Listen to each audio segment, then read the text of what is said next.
right, so Elizabeth, so give me some of those equations.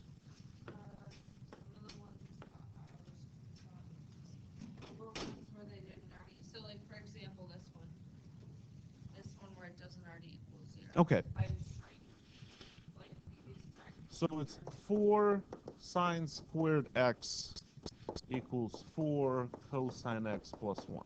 All right. So keep in mind that that's an equation, right? That's not an identity. So we can treat that equal sign like you treat an equal sign in an equation. You can be moving stuff around, okay? Now, the problem with this equation, the big issue, is that you have two different functions. You have a sine and cosine. Okay, that's what you don't like. Okay?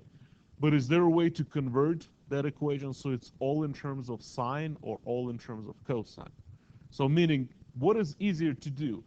Convert sine squared into cosine squared or convert cosine into sine? Sine is equal to cosine squared because we know that sine squared is 1 minus cosine squared x. Is that right?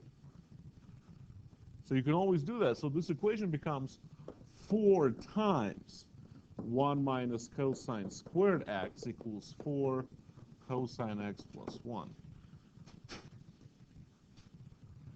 So this way, this equation becomes of just one function. And that's a quadratic equation. I can treat it as a quadratic equation.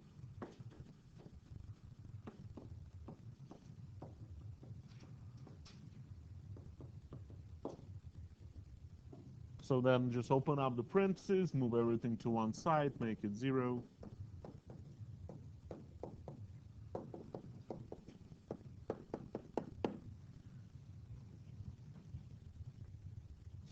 So if I move, let's say, everything to the right, this becomes 4 cosine squared x plus 4 cosine x minus 3 equals 0.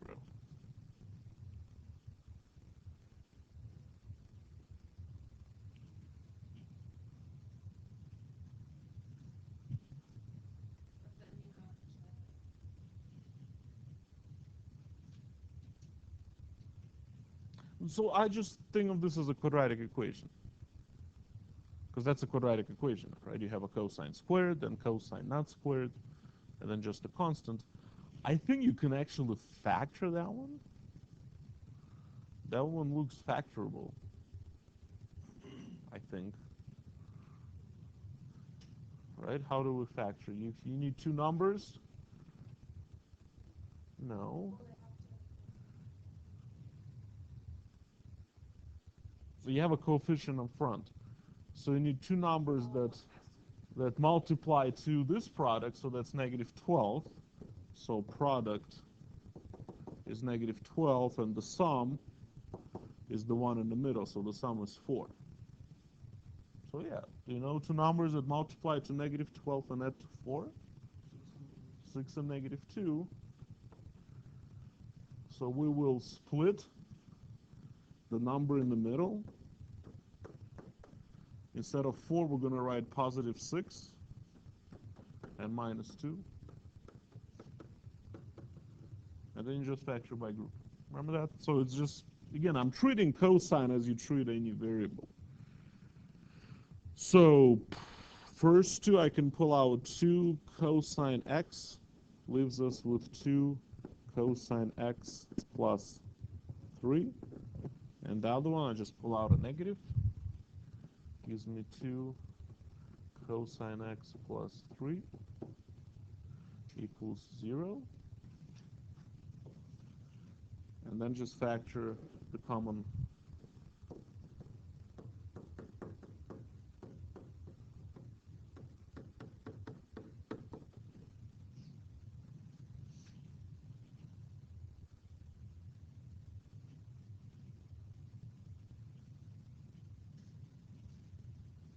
So, I mean, this whole factoring part, that's just algebra. There's nothing going on.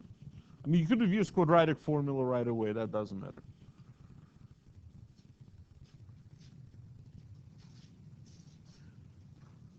So now we have a product that equals to 0.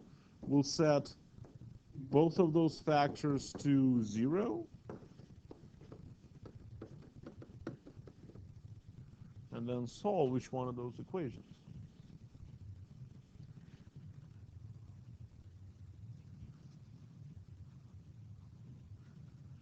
So how would we go about solving the first one? So it's 2 cosine, right? Subtract 3, so isolate the cosine. So that's -3, so cosine x equals -3/2, right? So when does that happen? What does x equal to?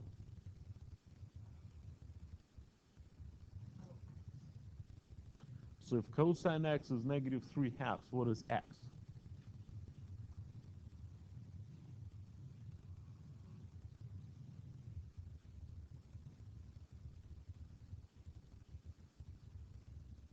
You should know this one.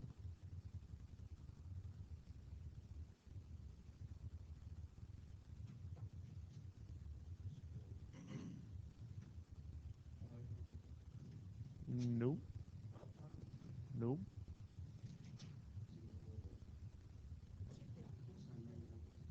What was that?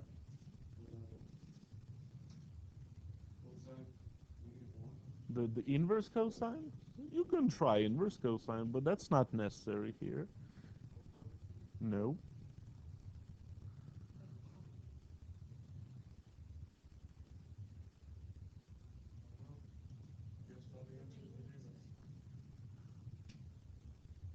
That's closer. Nobody knows. Cosine x cannot equal -3/2. It's less than -1. Cosine is between -1 and 1. -3/2, it's outside the range of the cosine. So this one has no solutions. You should get really good at spotting those. You cannot have something that's outside the range here. So this one has no solutions. If you use the inverse, yeah, this number has to be between -1 and 1. Otherwise, it's undefined. So even if you, so like inverse cosine, if you hit it on the calculator, we'll say, something invalid. Okay, so that one has no solutions. Now this one, you have 2 cosine x equals 1. So cosine x equals 1/2. Now you can go to the unit circle. When is the cosine equals 1/2? Pi over 3. So here's the first one, right? And then there's another one. So it's a cosine. Yes. So x equals pi over 3 and 5 pi over 3. So these are all solutions on the interval from 0 to 2 pi. So since it was cosine, we were looking at the x values. Is that okay? So, but the big thing here in this equation, the way it was written originally, we have 2 different functions, sine and cosine.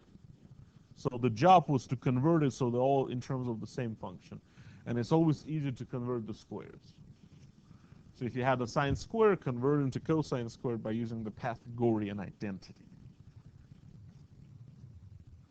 So it would be the same thing for like the next one that would be that has tangents. Yeah, go ahead. What does that say? It says 2 tangent squared x minus 3 secant x equals 0. You right. So, but here it's easy to convert tangent squared into secant squared. We have a formula for that, right? Um, it is, yes, it is secant squared minus 1. So tangent equals secant squared x minus 1.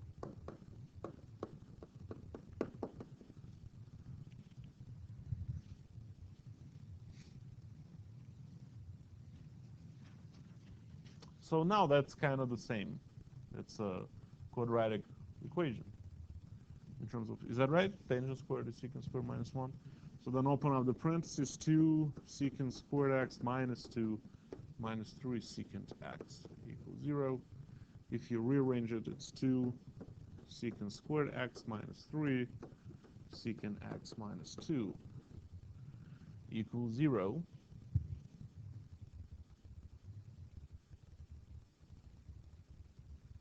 Yeah, you can factor that one too. But anyways, that's a quadratic equation. You can use the quadratic formula if you're not comfortable factoring. That's up to you.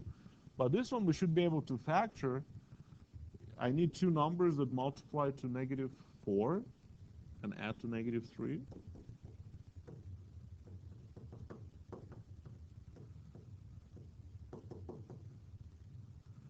Right? The product is the product of the first and the last, and the middle is the sum. Do you know two numbers that multiply to -4 and add to -3? Right? So the two numbers are -4 and 1. So we can factor this by grouping by writing a 2 secant squared x minus 4 secant x plus secant x minus 2 equals 0. So using that, the standard procedure for factoring polynomials, only instead of x, we have secant x.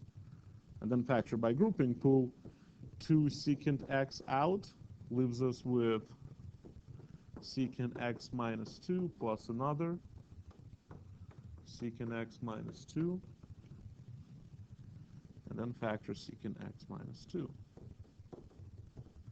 That leaves us with 2 secant x plus 1.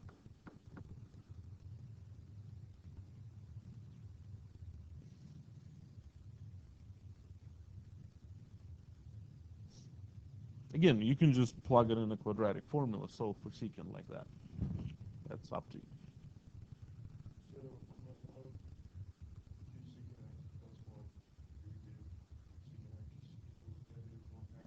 Uh-huh. Uh-huh. Right, that's no solution.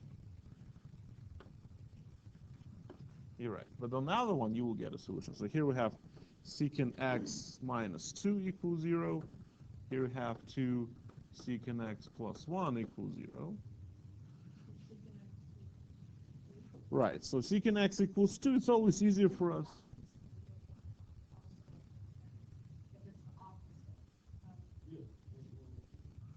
You mean here? Yeah, so then cosine equals 1/2. You just take the reciprocals, right? Secant is 1 over cosine, so then you just take the reciprocal on the other side. It's always easier for us to do that. And then, so this is exactly the same as the previous, right? Cosine equals 1/2, so x equals pi over 3 and 5 pi over 3. While on the other end, if you solve for secant, you get secant x equals -1/2. And I will have no solutions, because that's equivalent to saying cosine x equals -2. That has no solutions. Right, and even here we know that the secant is everything outside -1 and 1. So there's no secant x equals -1/2. So this is how you do those equations where they give you different functions and one of them is square. So it's either usually sine cosine or tangent secant, because you can easily manipulate those. Sure.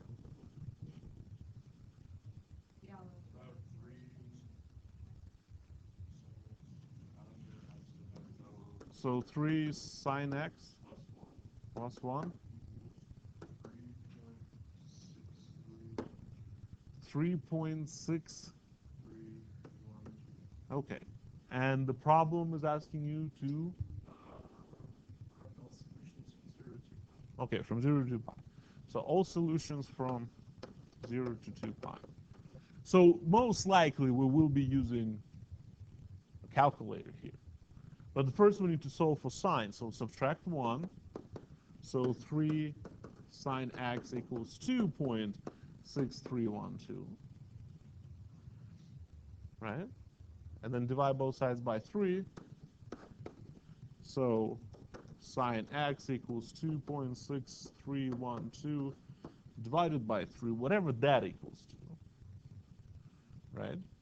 So then in order to solve for x, I have to use the arc sine. So x equals arc sine of 2.6312 over 3. So I'll have to use a calculator.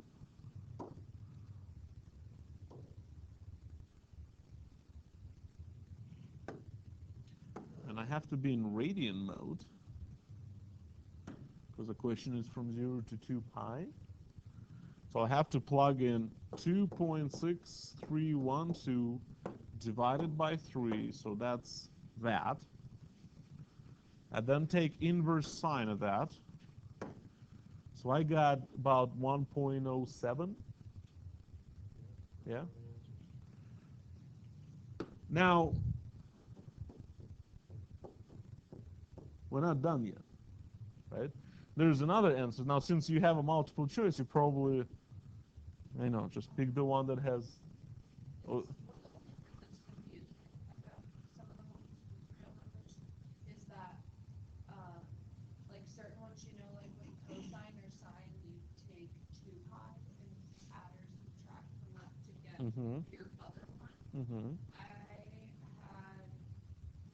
1 or 2 where there was no answers when you added or subtracted 2 pi, so I used pi. just use the unit circle. It's always easier to, because if you're gonna try to memorize, do you do 2 pi or pi? Just draw a unit circle. One solution is 1.07, right? That's radians. So that's somewhere here, whatever. This is 1.07. Okay, radian. So since that was the sine question, where's another solution? In the second quadrant, because we're talking about the y values, right? Since that's the sine, we're talking about the y values. Here's the second solution. Meaning this angle is also 1.07.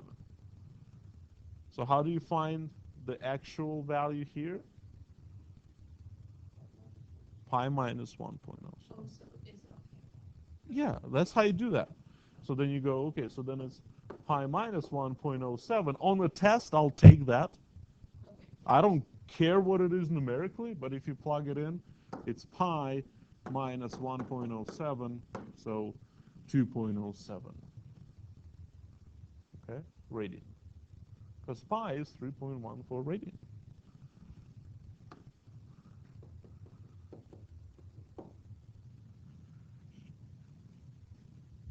Was that one of the solutions? Yep. There we go. Yeah. But again, always draw that unit circle, because if this was a cosine, then you go down, then you'll subtract from 2 pi. Yeah, because then you go, okay, it's this part. Yeah. Because that's what I did. I used cosine. Like with cosine, I usually use 2 pi, but with the sine, comes out to. Yeah. Well, that's what it comes out to be. It's based on the period or something. Well, they both have the same period. It actually based whether you go y-axis or the x-axis to find the second solution. Because remember, those inverses only give you one solution on their domain, on that restriction. The sign will always be between negative pi over 2 and pi over 2, so you have to be also careful. If one of your solution comes out negative, you have to make sure you convert it into a positive.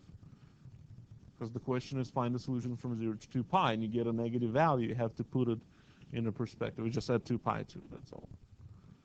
Right? Okay, good. Other questions? What does that say? Let me ask. Okay, so secant x equals square root of 2. Well, that's on your unit circle. Okay? Because that's equivalent to saying that cosine x equals 1 over square root of 2. Right? You just take the reciprocal. Well, 1 over square root of 2 is the same as square root of 2 over 2. So when does cosine equal square root of 2 over 2?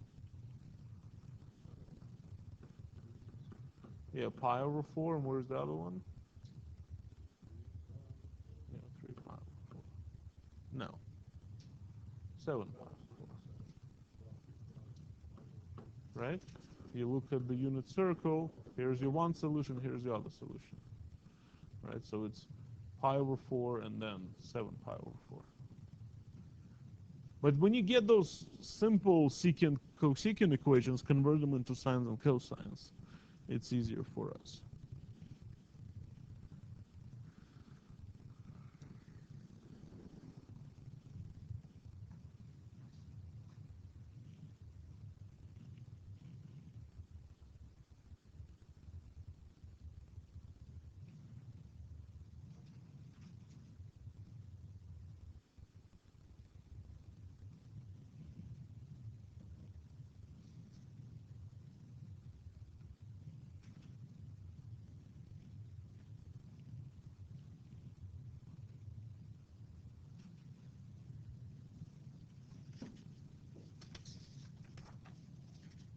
Anything else?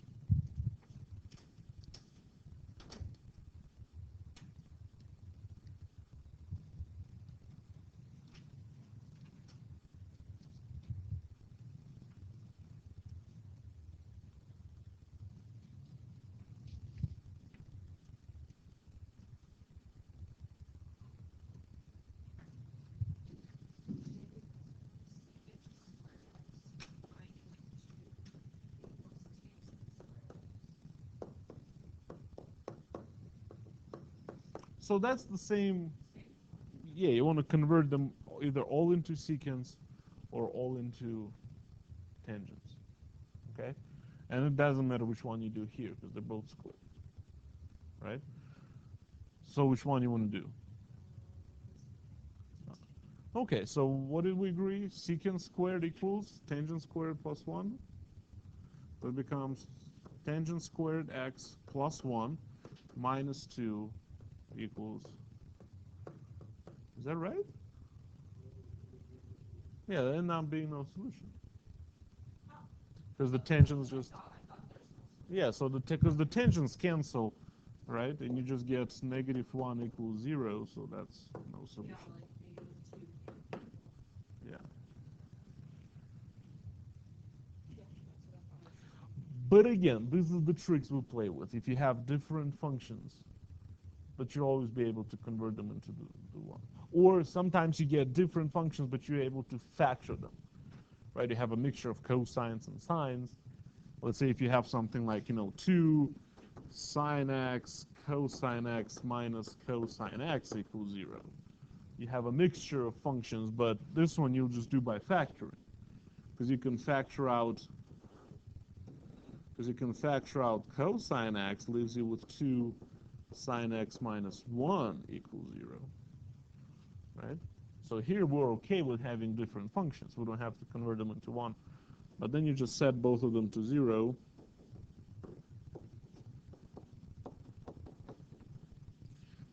So cosine equals 0, when does that happen?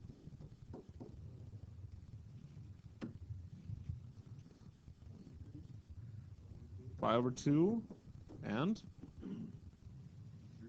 3 pi over 2. Now sine x, if you solve for sine here, you get sine x equals 1/2. So x equals, when does sine equal 1/2? Pi over 6. What else?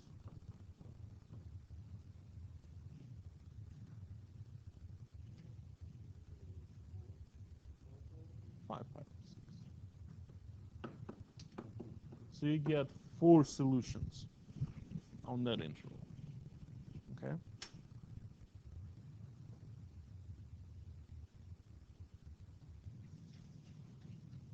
Good.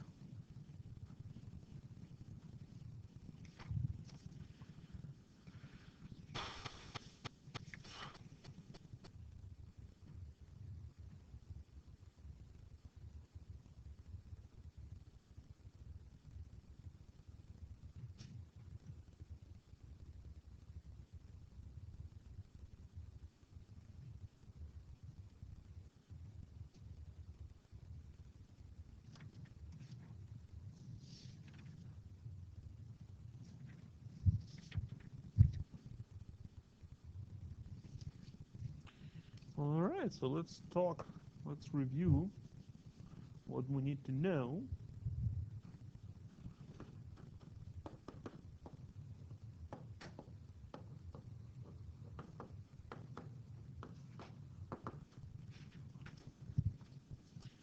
So we need to know the basic identities.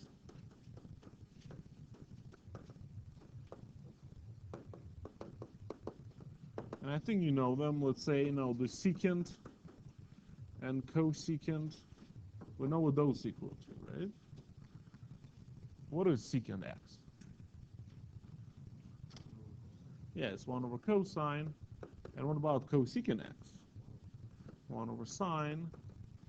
We also know that tangent is sine over cosine.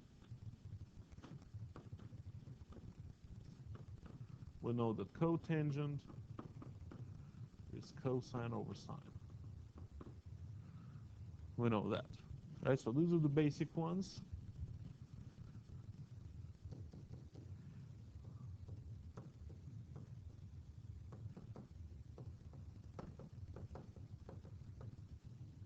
The odd-even identities. We know that cosine is an even function, and so is secant. The rest of them are odd. So that means for the sine of negative x equals negative sine of x, while cosine of negative x equals positive cosine x. Right? Sine is an odd function. Cosine is an even function. So tangent is also odd.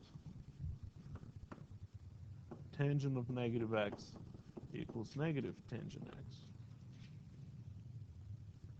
Cosecant of negative x equals negative cosecant x. Secant of negative x equals just secant x. And cotangent of negative x equals negative cotangent x. So, basically all it says that only cosine and secant are the evens. So the negative just disappears. For the rest of them, the negative factors out. Is that okay?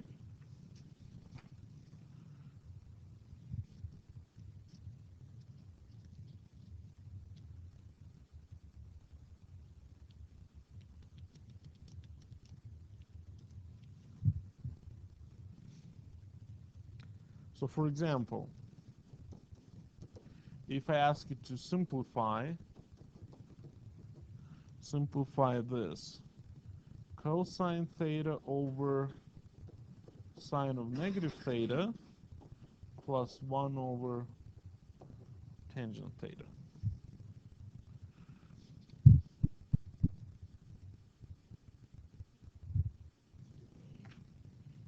Yes. How do we get there?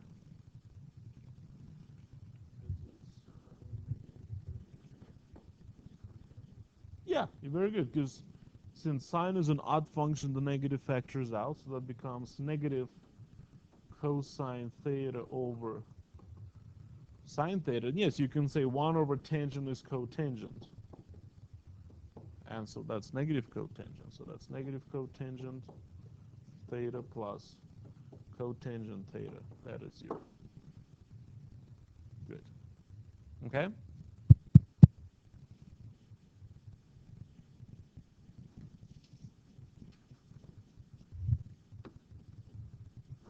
So of course you need to know your Pythagorean identity.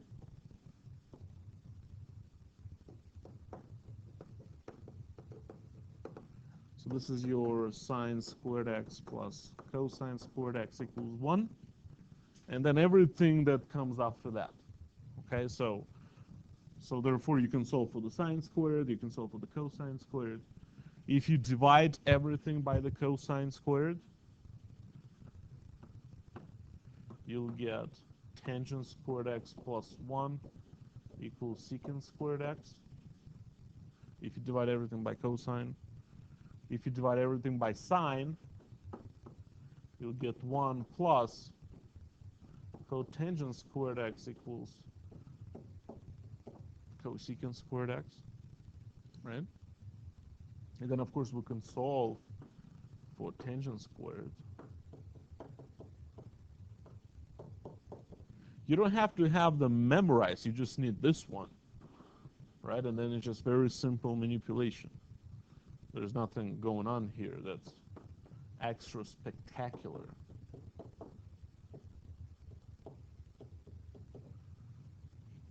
Right?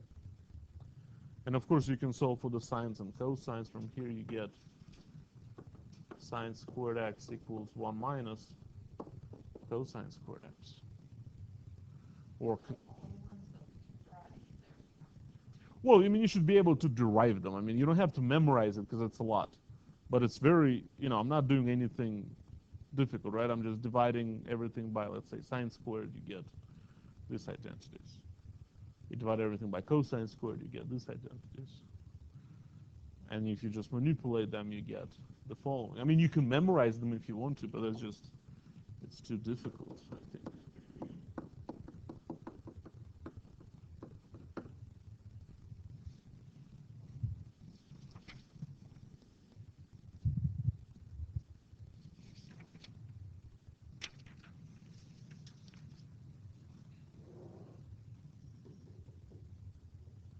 You need to know the sum difference identities.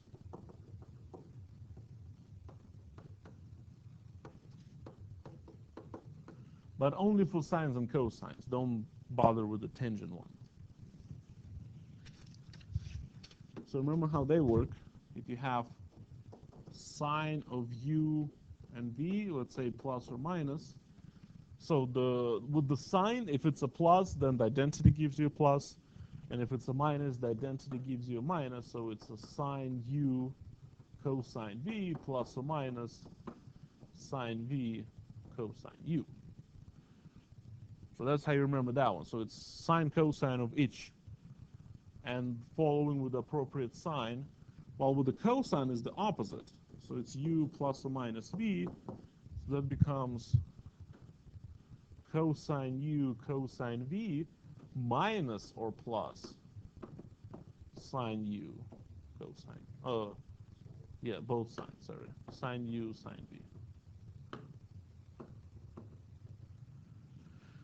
So if you had a plus in the parenthesis, it comes out as a minus. If you have a minus, it comes out as a plus.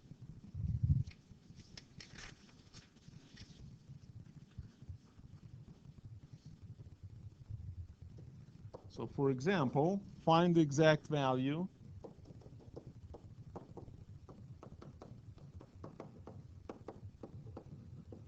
of cosine of 7 pi over 12. Well, that sounds like a fun one.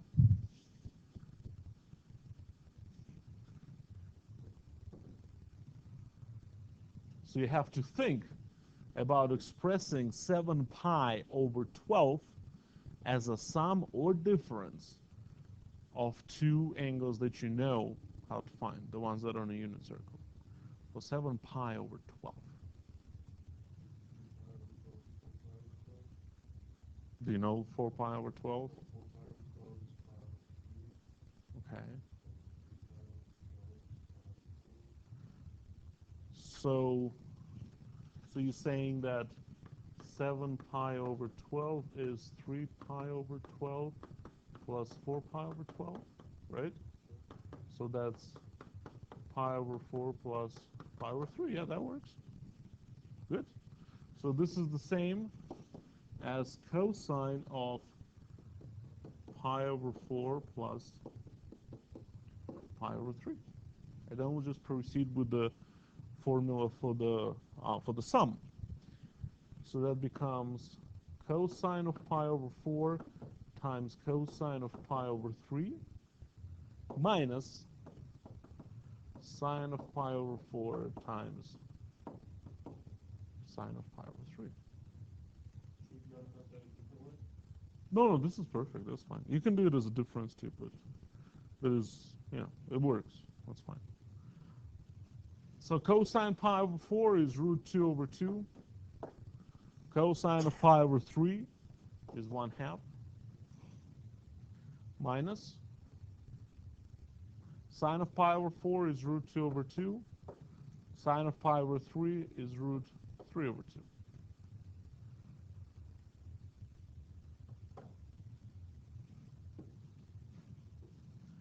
So then that becomes square root of 2 over 4 minus, you can say square root of 6 over 4. So it's root 2 minus root 6 over 4.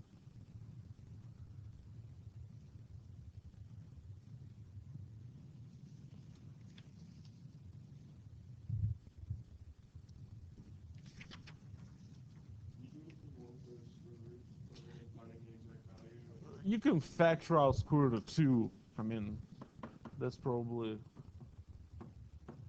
as far as you can go, but not much you can do with that. But anyway, so the previous one is acceptable.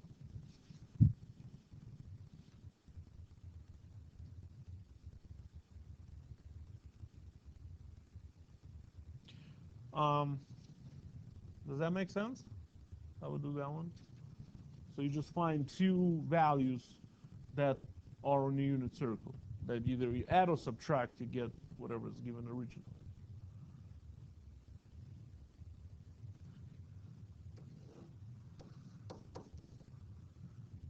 Here's another example.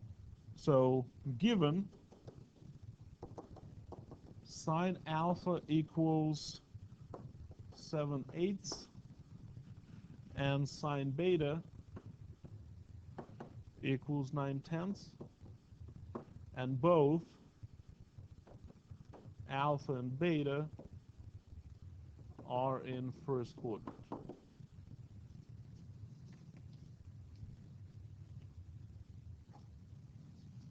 Evaluate sine of alpha plus beta.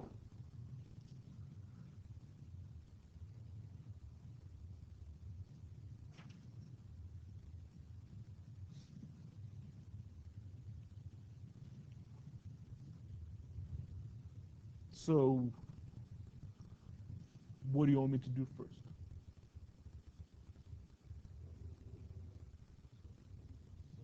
Yeah, so use the sum formula for the sine to expand that, because that becomes sine alpha cosine beta plus sine beta cosine alpha, using the sum formula.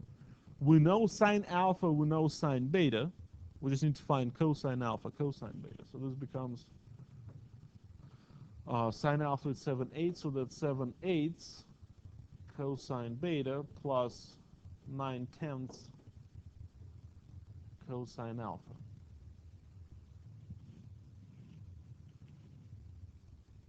Okay? So how do we find cosine beta and cosine alpha? You can use the Pythagorean identity or draw a triangle, right? I like drawing triangles for some reason. If I draw a triangle, and if this is alpha, how do I label my sides? Because sine alpha is 7/8, so what needs to happen?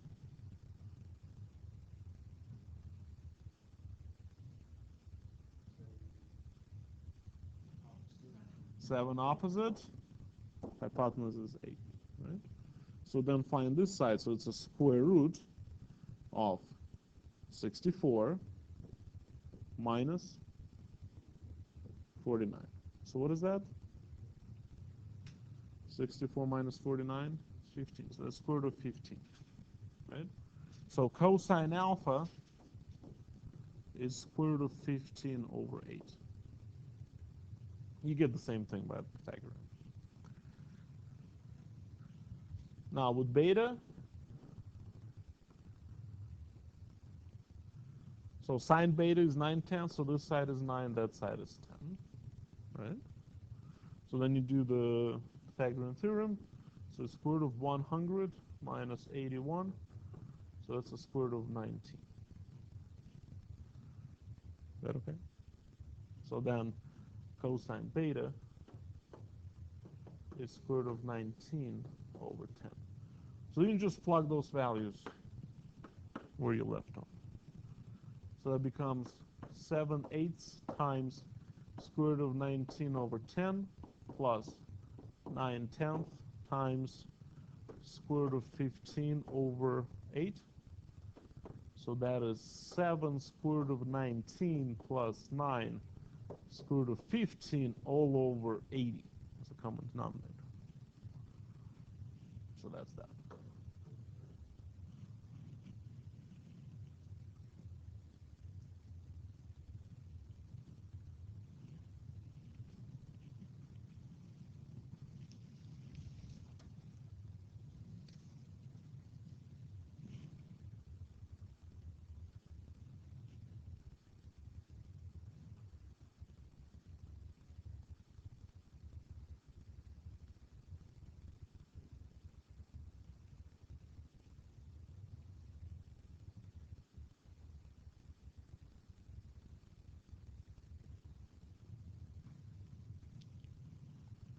questions on that?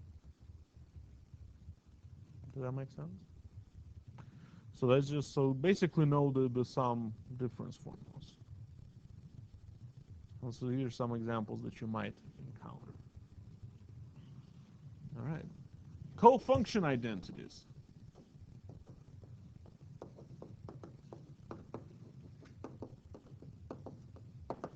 So this is your, that the co-functions are the same with respect to the complementary angles. So the complementary angles are the ones that add up to 90. So, you know, if you had x and pi over 2 minus x, you get 90.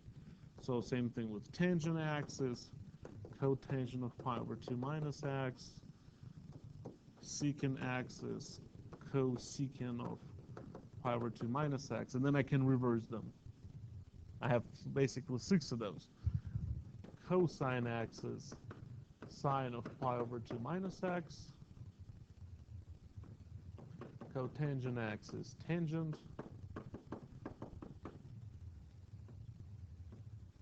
and cosecant axis,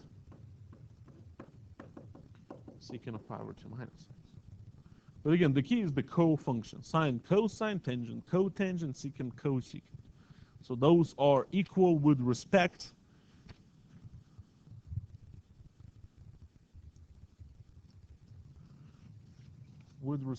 to the complementary angles. For example, given cosine theta equals 3/5,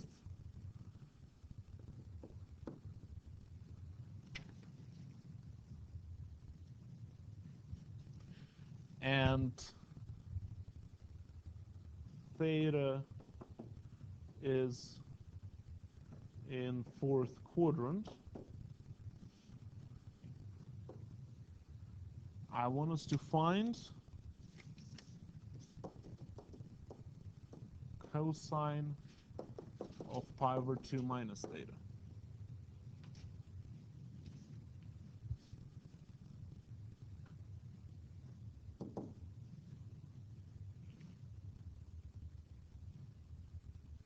I mean, you can use the difference formula to expand cosine of pi over 2 minus theta, but that would be a bit of an overkill because we can use the co-function formula. What is that equal to? What is cosine of pi over 2 minus theta equals to?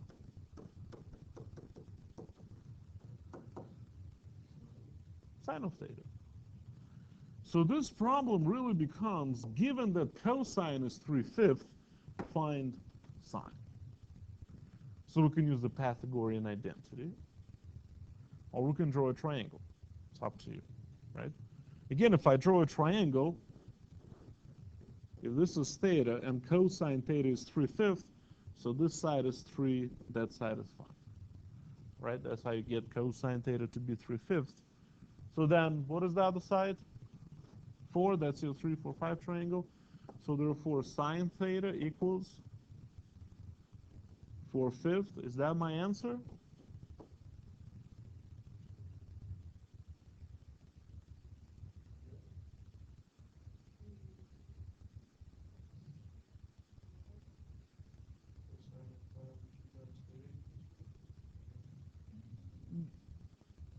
Well, theta is in the 4th quadrant, so sine theta should be negative. So it's negative 4/5. Yeah, you have, well, yeah, it's not just you make a negative. You make it negative because that's negative. So this is the problem with triangles. It's really easy to lose the sight of the sign. If you really like using triangles, then make it in the 4th quadrant. Put it there. Put theta there. So then this side is 3, that side is 5, that side is 4. But this point would be 3, negative 4. Because it's down there. So then the sign is negative 4 over 5. Okay? Or keep in mind that it's in the 4th quadrant, so it should be negative. If you use the Pythagorean identity, where sine squared theta is 1 minus cosine squared theta, so sine theta is plus or minus the square root of 1 minus cosine squared theta. You plug it in, and you solve You get plus or minus the square root of 1 minus 3/5 squared, so they'll come out to be plus or minus 4/5. So then you're going to ask yourself, well, is that a plus or a minus? So since we're in the fourth quadrant, it's a minus. Okay, so that piece of information played a role. Okay, so if you, because I know you like that, right? You like solving using that identity. So that one, it keeps track of the sign. It'll actually, you have to decide plus or minus, fourth quadrant, pick a minus. Okay, good.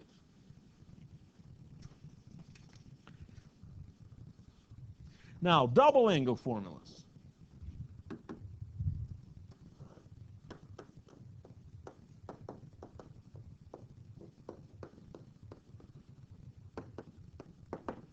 So the sine of 2x equals 2 sine x cosine x. And the cosine has three versions.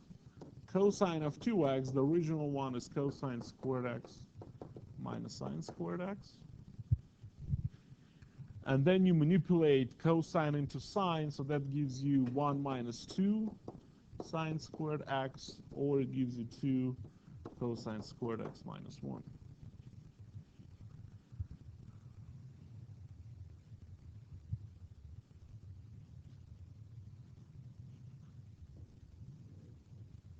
Don't bother with the tangent. Just need sine and cosine double angle. I might ask you to derive these. Now, the way you derive them, you're just using the sum formulas. It's really simple. You just go for the sine of 2x, you just plug in sine of x plus x, which becomes sine x cosine x plus sine x cosine x, which is 2 sine x cosine x. For the cosine, you go cosine of x plus x. So that's cosine x plus, minus sine x sine x. So it's cosine squared minus sine squared. Then you manipulate. You want me to ask you that? That's basically 3 points right there.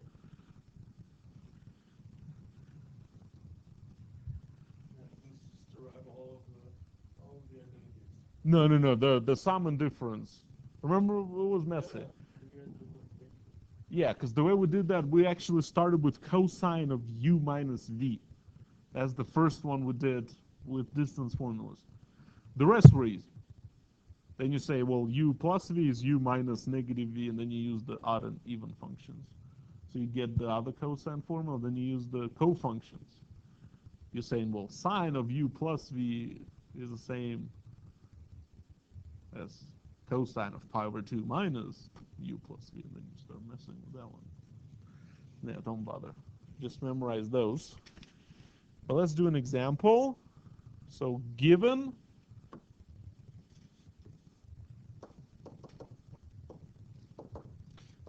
that tangent theta equals -3, theta is in second quadrant, I want us to find sine of 2 theta, cosine of 2 theta, and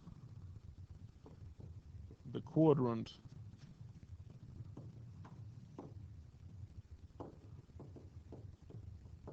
in which 2 theta lies.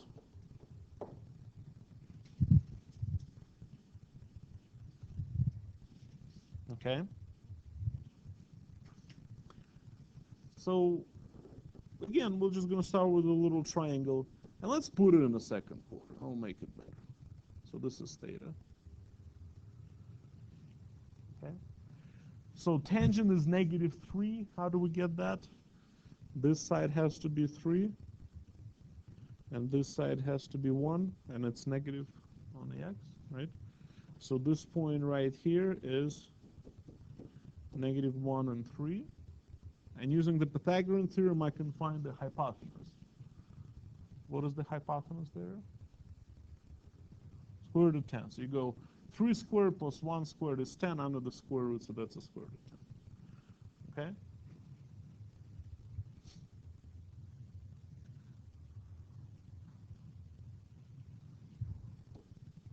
So Sine of 2 theta is 2 sine theta cosine theta, right? So what is sine theta based on this picture? 3 over square root of 10, or what is the more polite? Yeah, 3 square roots of 10 over 10, which won't be an issue here since we'll be multiplying sine by cosine, so denominator will become pretty anyways. Actually, we'll probably don't even have to rationalize it. How about cosine theta? What's cosine theta?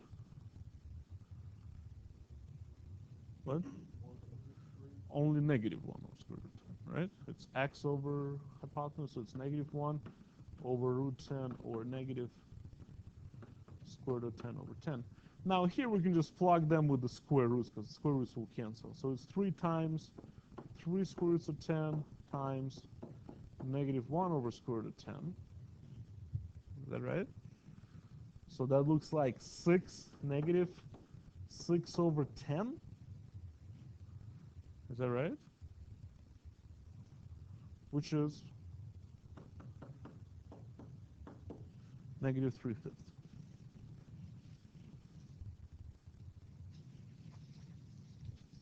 Yeah. Is that okay?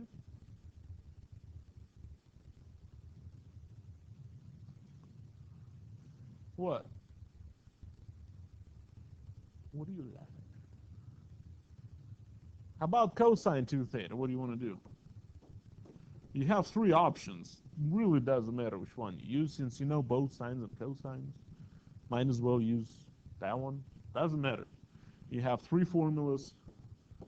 Cosine squared theta minus sine squared theta. So that will give you the sine was, so that's 3 over square root of 10 squared. Oh no, sorry, the cosine first. So it's negative 1 over square root of 10 squared plus minus 3 over square root of 10 squared. So it becomes 1 over 10 minus 9 over 10.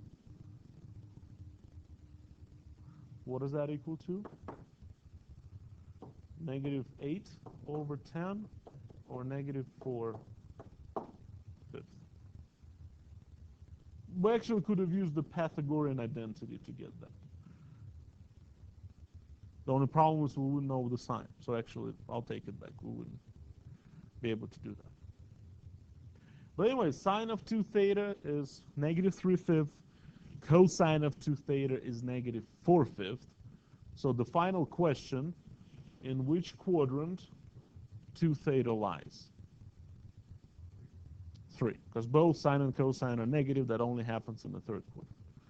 So since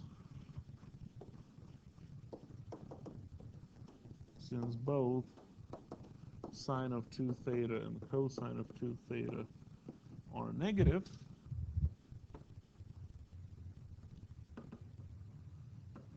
two theta is in third quadrant.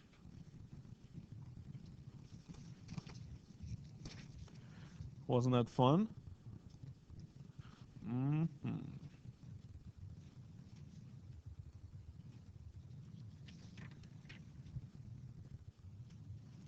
Another example. Simplify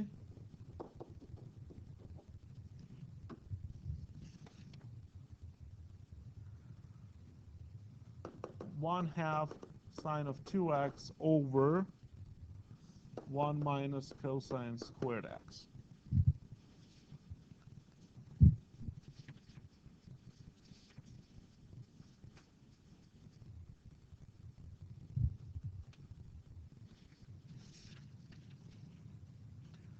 So what can we do here?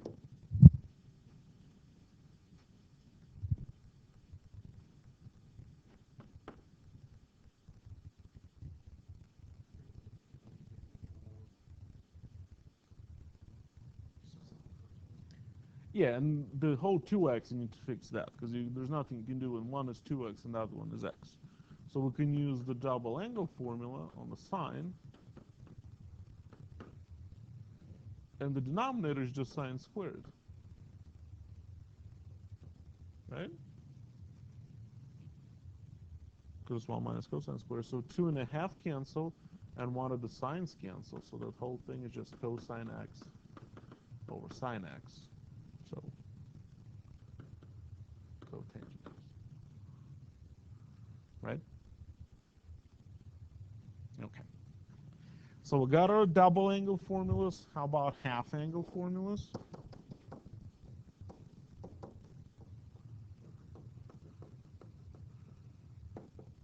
And again, we only need sine and cosine. Now, the way you derive those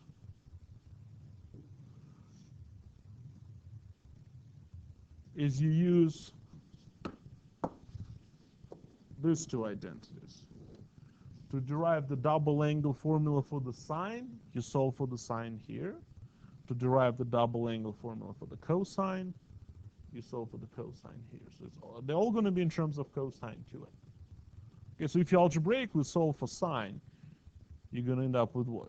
1 minus cosine 2x over 2 under the square root. So the half angle formulas, sine of x over 2 equals plus or minus the square root of 1 minus cosine x over 2. So that's the half angle formula for the sine. The cosine, it's the same thing, only with a plus.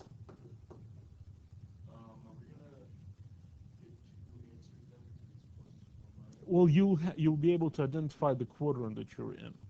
So that will tell you what the, again, you cannot do, I mean, it will always be one answer, because those are functions. You cannot get different answers. So you'll know which quadrant you're in. So let's do an example. Find the exact value of sine of 3 pi over 8. So when I say exact value, that means you got to have some square roots or pretty fractions in it. Don't give me the decimal, because you just plug it in the calculator. You can always check your answers by plugging them in the calculator. That's fine. But 3 pi over 8 sounds like half of 3 pi over 4, right? And 3 pi over 4 we can deal with. Now, first of all, 3 pi over 8, this angle right there, which quadrant is it in? 3 pi over 8. First, right? So we know the answer will come out positive. So that's how you know, whether you do plus or minus. Right? 3 pi over 8 is less than pi over 2. So it's in the first quadrant, so the sign comes out positive. So in order to compute that, sine of 3 pi over 8 equals plus or minus the square root of 1 minus cosine of double that angle, so that's 3 pi over 4 over 2. Now, since we agreed 3 pi over 8 is in the first quadrant, so the answer will come out positive, 1 minus. And what is cosine of 3 pi over 4?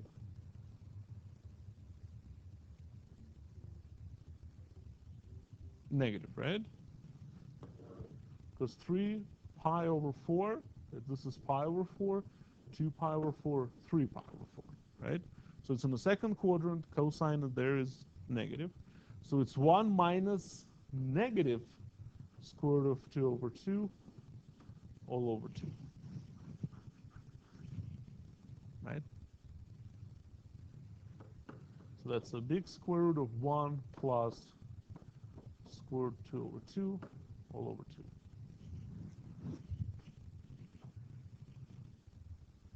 Is that right?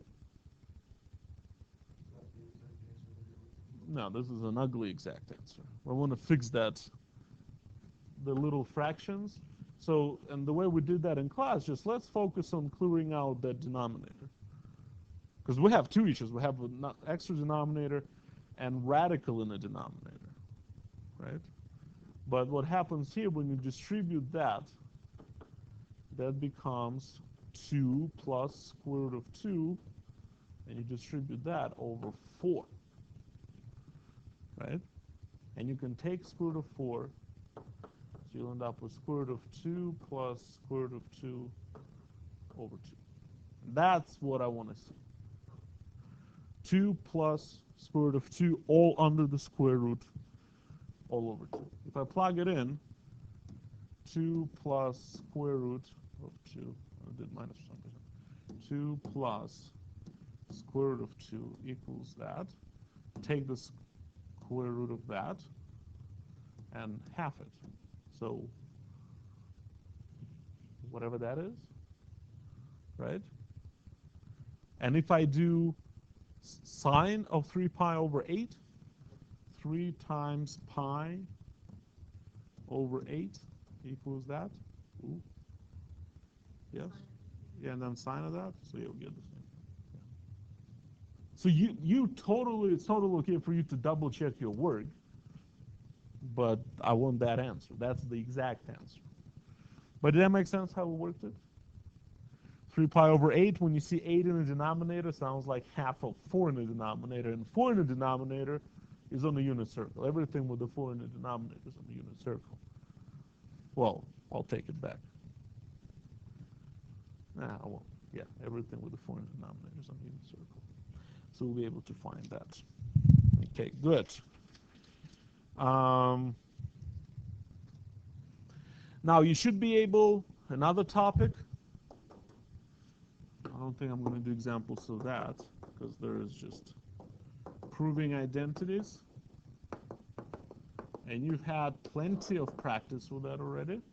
That was that big lab you just turned in, and you had a homework on that. So you know what to do there. You just show that one side identically equals the other side without moving anything across the equal sign. Right? So you either start with the left, make it look like the right. You start with the right, make it look like the left, or you mess with both. Okay? I might do a few if you have some time left. So that, now inverses.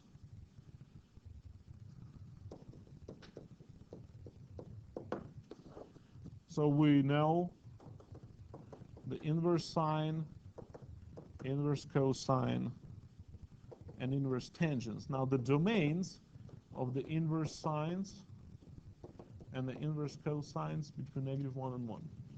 Right, so that's the range of the sine becomes the domain. The domain of the tangent, inverse tangent, is all real numbers. Because the tangent itself has the range of all real numbers. Now, while the range of these functions, the sine went from -pi/2 to pi/2, that was the domain restriction. On the cosine, the domain restriction was from 0 to pi. And on tangent, it is strictly between pi/2 and pi/2, because those are the asymptotes.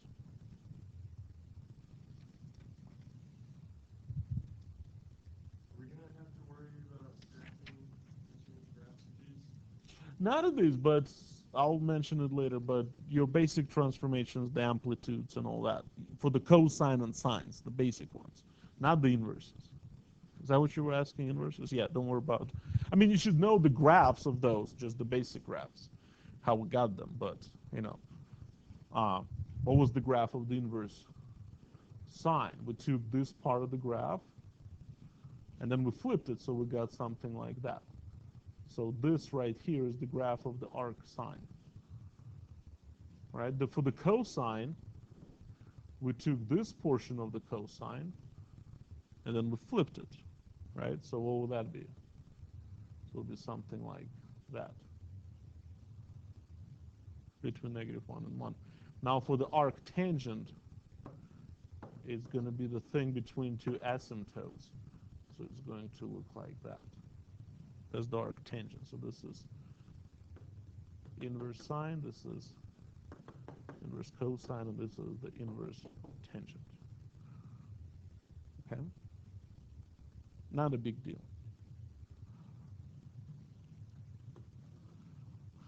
But also keep in mind the whole composition business. We played with the compositions of them. So there's some tricketry going on, right? If you remember. Do you remember? Let's do some examples with compositions.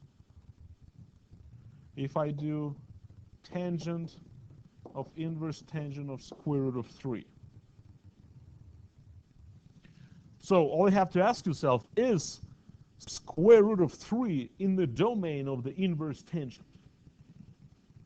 Domain of the inverse tangent is all real numbers, so yes. So then by the properties of the inverse functions, boom, we're done. Okay? If I ask you cosine of inverse cosine of negative 1/2,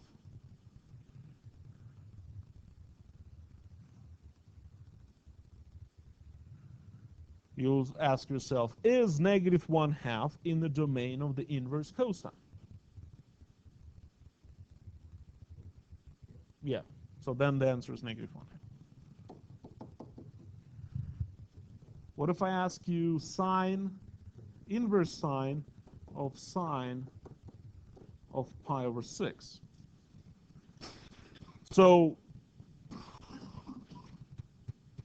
here it's a little opposite because it's a different combination, right? So sine is defined for all real numbers, but it's pi over 6 in the range of the inverse sine. So that's what you have to ask yourself.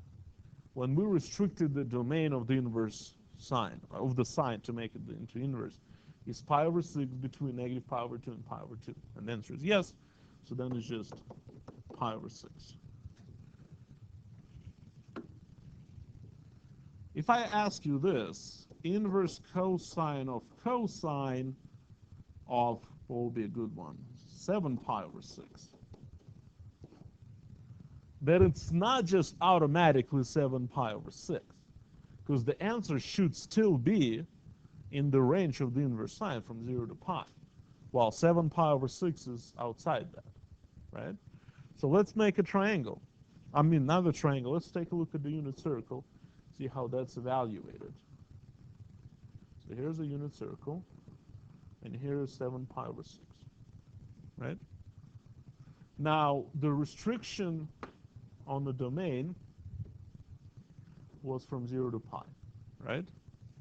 So the another value that has the same cosine is here. So the correct answer would be this angle. What is this angle? 5 pi over 6. So you have to convert it into, so it's an appropriate restriction. Does that make sense?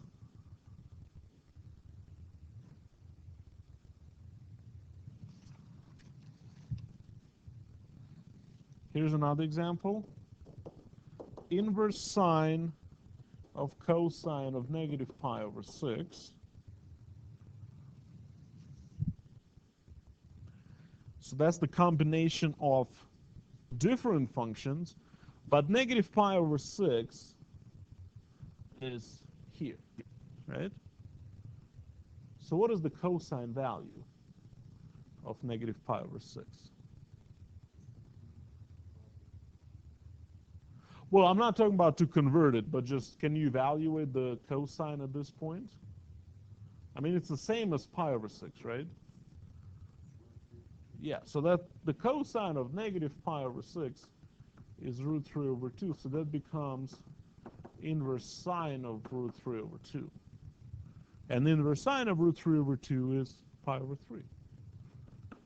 So pi over 3.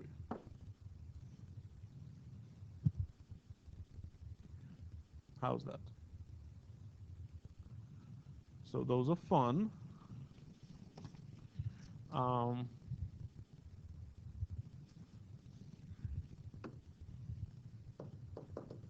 Inverse sine, no, not inverse sine, just sine of inverse cosine of 1/2. No, what am I doing? Of x over 2, that's better. So this is where we have to draw a triangle, okay? So that whole inverse sine of x over 2, this is some theta, okay? Because then you have sine theta. So if theta equals inverse cosine of x over 2, that means that cosine theta equals x over 2. So if I draw a triangle, if this is theta, in order for cosine theta to be x over 2, This has to be x, that has to be 2. Right? And then this side is square root of 4 minus x squared by Pythagorean theorem. So what is sine of theta then?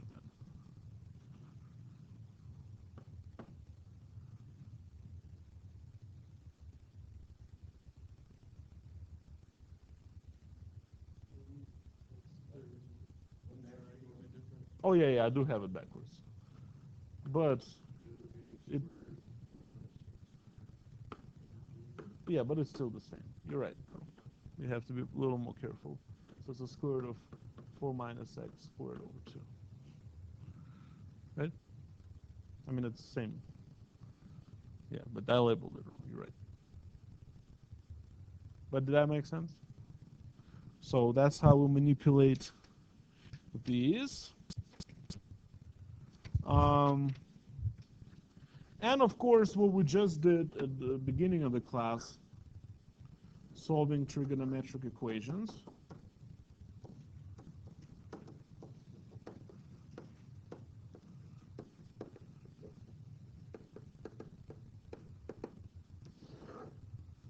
I'm not going to do examples so that we did them at the beginning.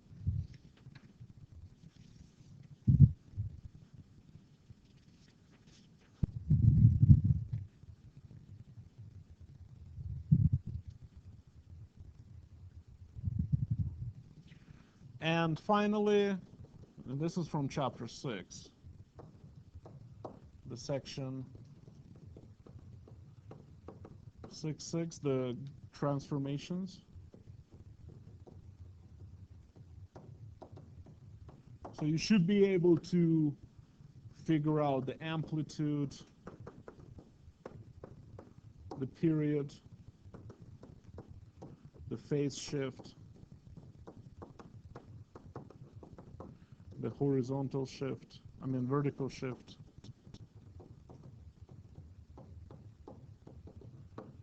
and just sketch basic graphs.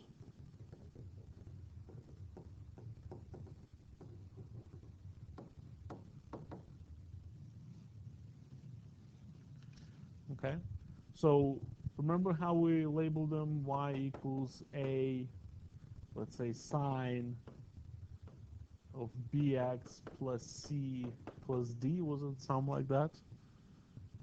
So the amplitude is the absolute value of a. The period was 2 pi divided by absolute value of b. The sign didn't matter. The phase shift was if you factor b on the inside, becomes x plus c over b. So the phase shift is c over b. If it's positive, it goes left. If it's negative, it goes right. Right? Phase shift is c over b. The vertical shift is d. And then you sketch.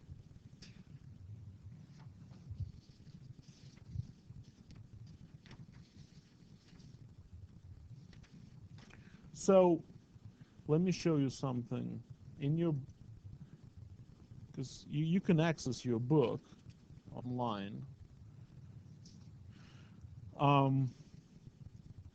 It's a good place to practice. You have this chapter 7 test here. The only, if you want to, the only questions you should ignore on this page is question number 3. Ignore that one. And questions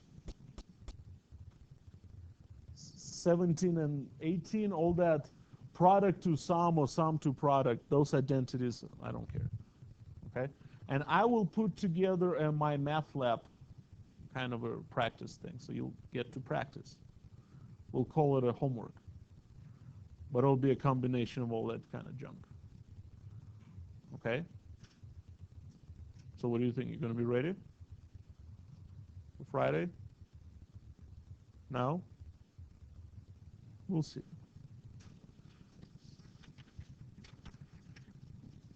Any other questions? Do you have any questions? That's basically your test.